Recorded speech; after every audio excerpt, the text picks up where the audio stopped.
The Real Mccoys, starring Walter Brennan, created by Irving Pincus. Want you to meet the family known as the Real Mccoys. That's Grandpappy Amos, the head of the clan. He roars like a lion, but he's gentle as a lamb. And now here's Luke, who beams with joy since he may take Mrs. Luke McCoy. From West Virginia they came to stay in sunny California. Old Grandpappy Amos and the girls and the boys of the family known as the Real McCoys.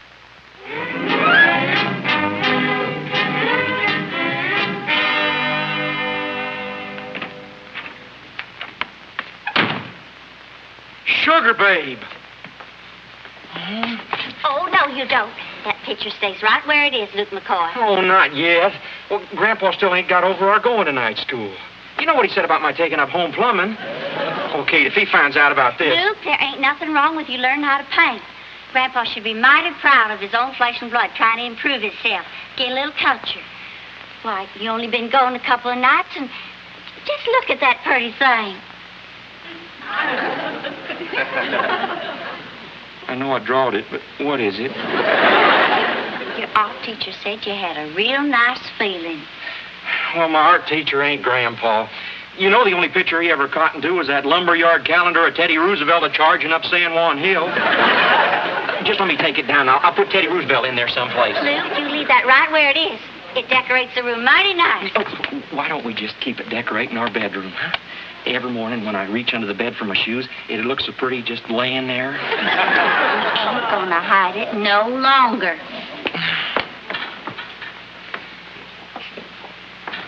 Sugar babe, you ain't throwing this fancy supper at Grandpa tonight, too. Mrs. Grady, the home economics teacher, said a meal should be appealing to the eye as well as satisfying to the stomach. Well, if you won't hide the picture, I'll make a bargain with you.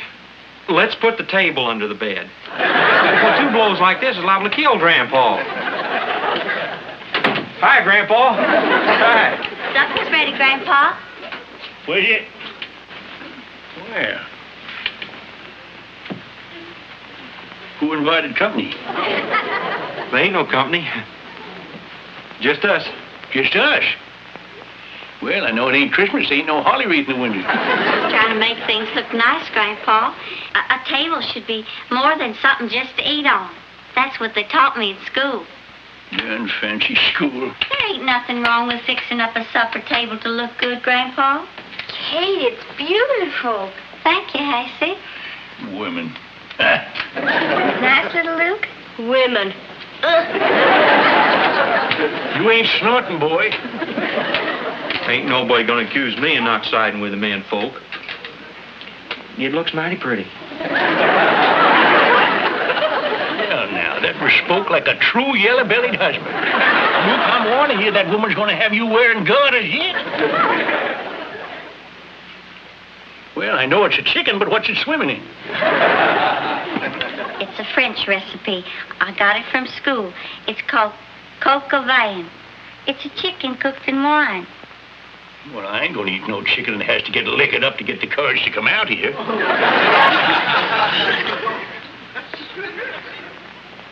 Pay attention here, little Luke, to what you're doing now. Come on. Who's been scratching on the wall? Painting, Grandpa.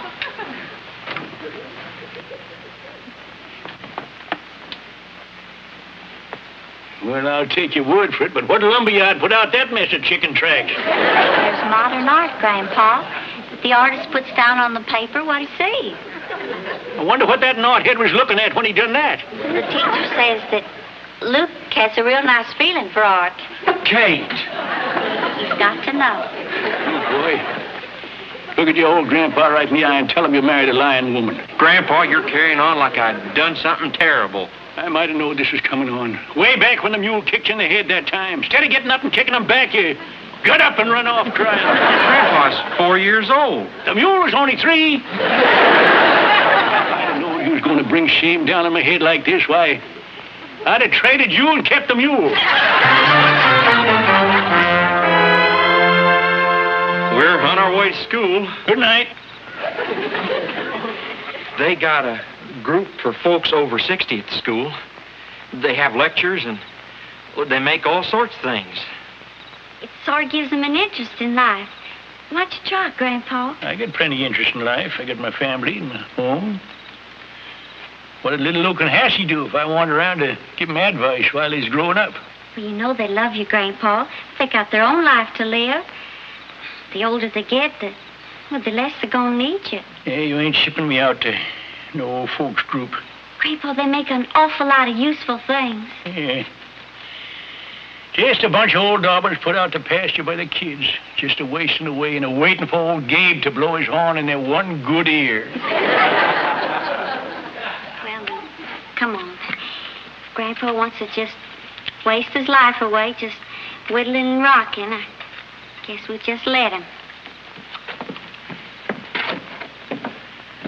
Whittling and rocking. It shows what you know. Why, I got more to do than mortal man can handle. There ain't enough hours in the day for all the things I'm called on for to do. Whittling and rocking.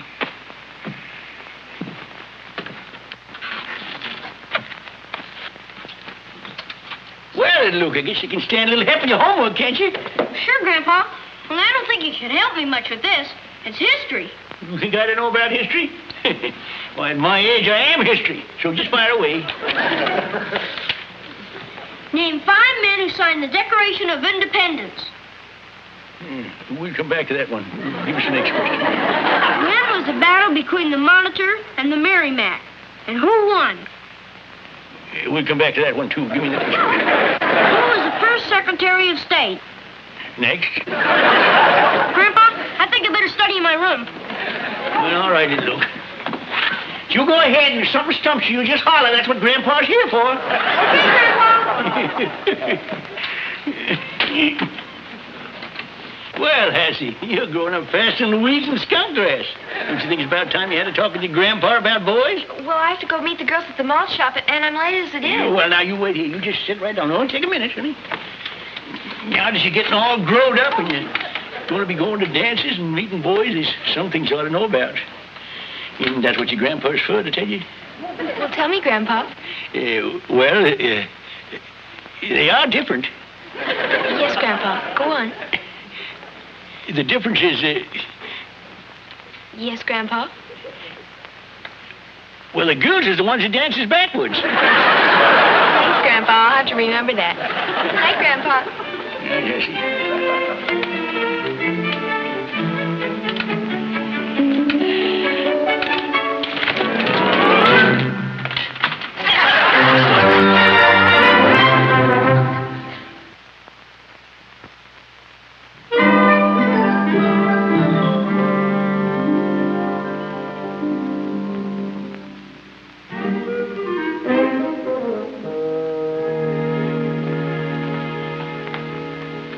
Going well, Mr. Rudolph.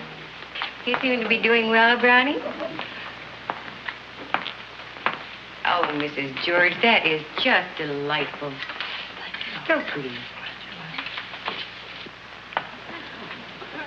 Painting that for your living room, Mrs. Pearson?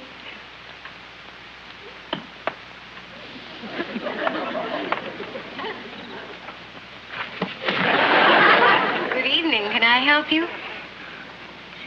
Is this Joe's beer parlor? No, this is the meeting place of the young old-timers.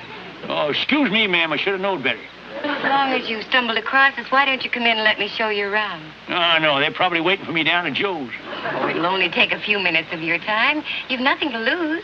Well, the bottle throwing don't start down there for 10 minutes. I can come in and look around. Good. You go right around the corner of the building, and I'll meet you in the hall.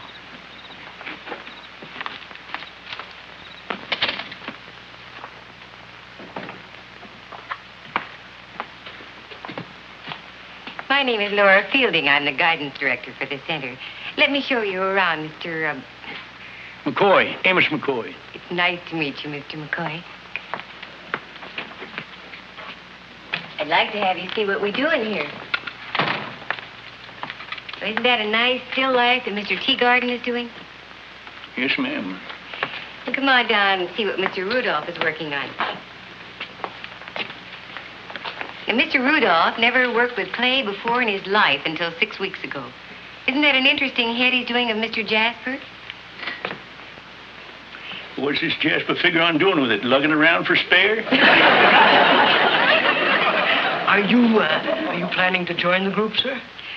Mr. McCoy got lost. He was on his way to Joe's Tavern. Aha.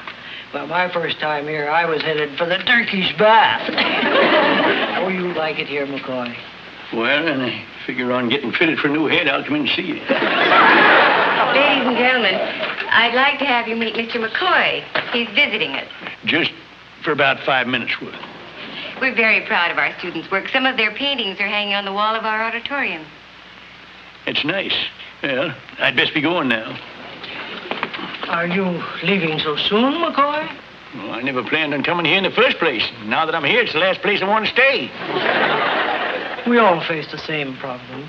After all, joining an over 60 club sounds like an admission that you're through. But believe me, it's not like that. Why, we do things here that we would never do alone. Well, with my family, I'm never alone. Look, I have 6 children, and they love me. But they're young, and they have their own lives. So suddenly, one night, you find yourself in a rocking chair. And you get a little frightened. So what's the idea? You all come over here and rock together? Just it. Only here we don't rock. McCoy, do you have a hobby? Hobby? A hobby. It's something you do with your spare time. It's your hobby. Who's got spare time? I work hard all day. At night, my family likes to have me around to give me advice.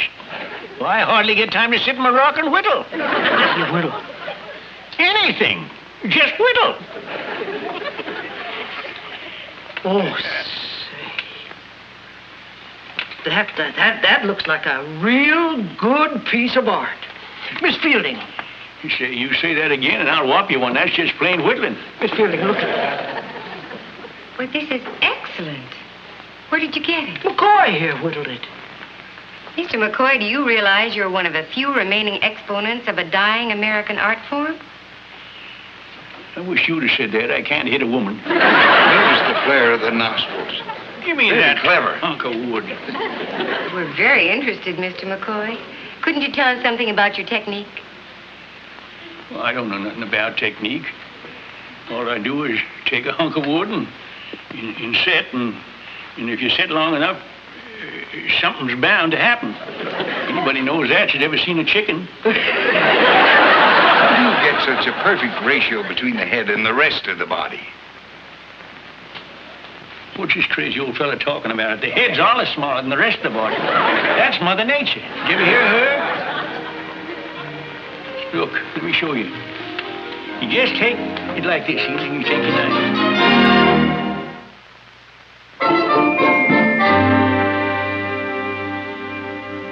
Where you been? I was worried, Grandpa. Why, I've been down to Joe's beer parlor.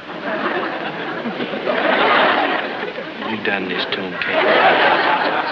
Grandpa, I'll never mention the word learning around you again. What you two been doing? Tapping a hard side or something? Grandpa, we're sorry we tried to force you to join that young old-timers group.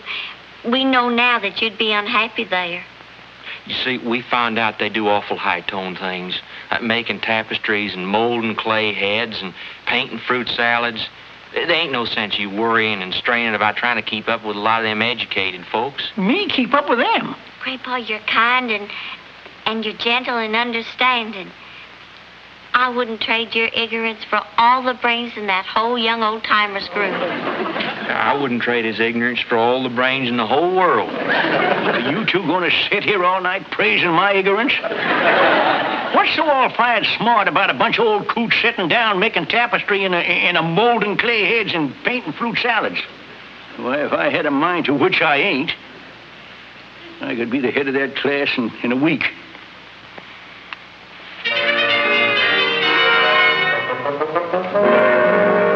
See, you cut right off in the top of the head, then you get that nice round curve for the neck, see? Uh-huh. Yeah. Now, you go ahead and try that. Oh, Jasper!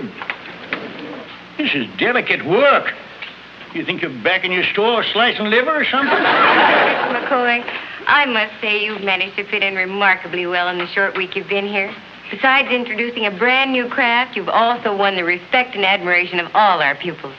Well, thank you, ma'am. When us Mccoys start something, we like to go all the way back in the hog, you see. Now, you fellas go on with that, and when you come to the tail, just call me, because tail's just tricky. Well, I think they've accomplished quite a bit for tonight. We've only about 20 minutes left before dismissal. How would you all like to spend the remaining time square dancing? Oh, I'm for that. Good. Well, I guess I'll be going. Oh, Mr. McCoy, couldn't you join us? It's a lot of fun. No, I ain't much for dancing, and, well, I guess I best be getting home before... Well, I just guess I'd best be getting home. Well, we'd love to have you stay, but if you have to leave, I understand. I'll see you all tomorrow night. Maybe we'll finish them horses. Night. Night. Good night, Mr. McCoy.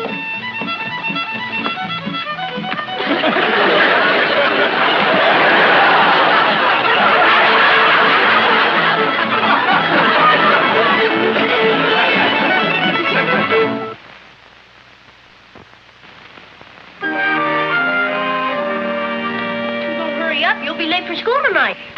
Well, little Luke, we ain't going to school anymore. We quit. You two ain't going to school no more? I thought you liked it. Yeah, we do, but Kate and me, we talked it out, and we decided to give it up for Grandpa. Plumb breaks our hearts to go away night after night and leave him to go off by himself. Yes, sir. And poor lonely old man, he ain't gonna cry in his beer no more. Decided that we should all stay home and keep him company. All of us.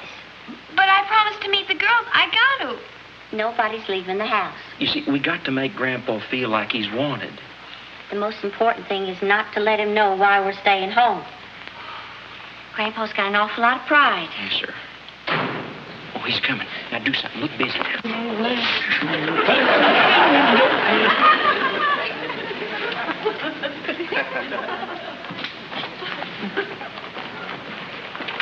Hi, Grandpa. You expecting? Grandpa? You're going to be late for school, ain't you? No, we ain't going to school, Grandpa. You ain't going to school? No, sir.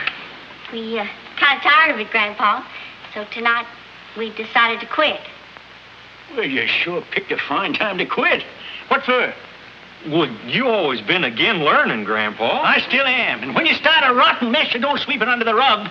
You go on and finish your learning. Then you try to live it down. Well, school's just a waste of time. You was right. Sure, I'm right. But there's one thing I ain't got no time for, and that's a gutless grandson who won't stand up and fight for what he knows is wrong. Now, you get out of here, and you get back to that school, and you'll find out what I can take to throw out that poison you've been feeding me. Well, are you going to sit there plowing your hair all night? Oh, well, Grandpa, I thought I'd stay home tonight. Maybe you and me could have a little talk about boys. I'm all talked out from the last time we tried. Now, little Luke. Grandpa, would you help me with my history questions? Even if I do get a failing grade, it's better than you being lonely and crying in your beer. Oh. All feeling sorry for a lonely, doddering old man, huh? Well, no, Grandpa, you see... Now, really you clamp about... your jaws, Luke. I'm going to daughter by myself. There's one thing I got no time for, and that's pity. Now, you go on and get out, the both of you. Grandpa, we ain't pitying you. It's just that we hate to see you sitting home alone every night. It just ain't right. You get out. Little Luke, take your books and get back to your room there and study your homework. Go on. And Hatchie, you go on and get down there with the girls. Go on. Get. And you get out of here in 30 seconds, or I'll leave myself. Go on, get. And don't go to feeling sorry for me, because I'll find myself a lonely mountaintop and maybe a lonely coyote where I can lonely our lives away together.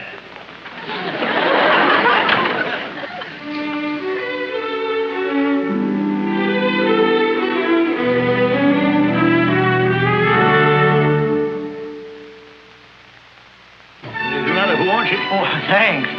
Say, how come you always give these away? Why don't you take one home to your family? Oh, I just assumed they didn't know. They ain't interested anyways. Well, let's get started on another. I know you'll be very interested in seeing the work of our older students. Can't help worrying about Grandpa. Attention, everyone. Tonight I brought the young group in so that they might enjoy the work of their elders. For instance, this bust that Mr. Rudolph has done of Mr. Jasper. And a prime example is this elegant piece of workmanship. It was created by a gentleman who represents the finest tradition in Native American art. A man who by his own hand is helping to keep alive an almost extinct art form. Kate, do you see what I see? It can't be. And now I'd like to have you meet the gentleman responsible for this work, Mr. Amos McCoy. Mr. McCoy. Miss Vernon. Miss Vernon, would you see if you can find Mr. McCoy? Thank you. Well, Grandpa.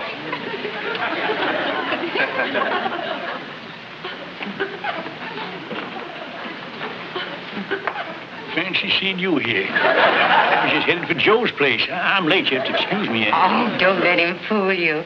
He's been here every night for a week. He's one of our prize pupils. Well, Grandpa, why didn't you tell us you was going to school? We two been worried sick, Grandpa. Mr. McCoy, our young students here would like to hear a few words about your work. Do you mind?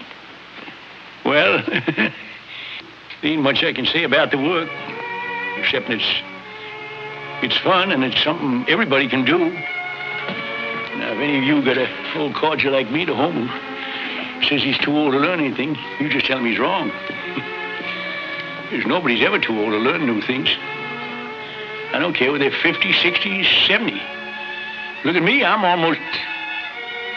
Well, I won't say nothing about that. That's one of the things I learned. When you get to be my age, you just be it. You don't tell about it.